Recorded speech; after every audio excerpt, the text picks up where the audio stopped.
first started writing songs, I wasn't thinking like, oh man, this is gonna be like a radio song, or this is gonna be, a song that people are gonna start singing. I wrote these songs, and especially this song, because I was going through something and I needed a touch from God. And he downloaded these songs to me and downloaded this song to me in a time where I was desperate. I was questioning my faith. I was raised in a Christian home. We had some amazing things happen of God literally showing up. I remember my mom one time, I was like 13, and we had these cars always given to us, like Pintos. You guys know what a Pinto is? Yeah, we had like lots of Pintos given to us, but then you started thinking that people don't like you, because they used to blow up if you hit them in the wrong spot. So I remember one time one of the cars were given to us that the engine wouldn't stop. My mom was like, let's lay hands on the engine. As a 13-year-old boy, I was like, no. So like people are driving by and I'm like lay hands. Like, And I'm telling you, that engine started. It really did. And I'd never mess with my mom again. But I was seeing those things, but my faith was just challenged. Like never growing up did I think that I would visit the graveside of my wife at 23 years old. Never did I think I would have a battle of faith and a battle of trust that deep, that young. And I remember going through that and trying to look back at the Ebenezers, which are the reminders of what God has done, but I couldn't get through it because it was still but Lord.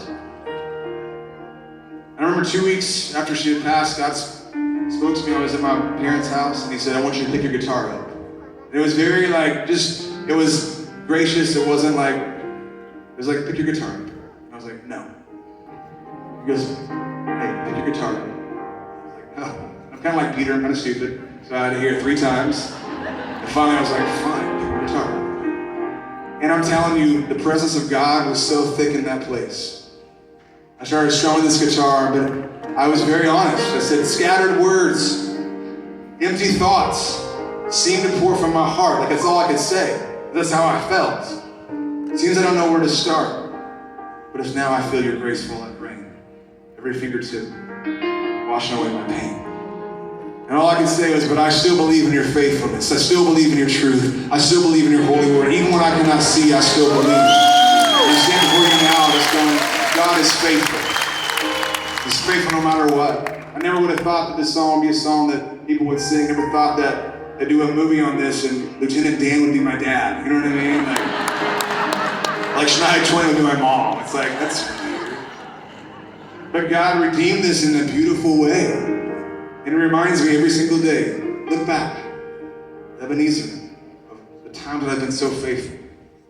Trust him, you guys. He's trustworthy. But you can be honest with him too, because he's a big God. He can handle it. He can handle your whys. Jesus said, my God, why have you forsaken me? Remember that? But then what did he say? Into thy hands I commit my spirit. He said, but I surrender. Don't get stuck tonight in the why. Surrender. Watch what God does. It's also called I Still Believe.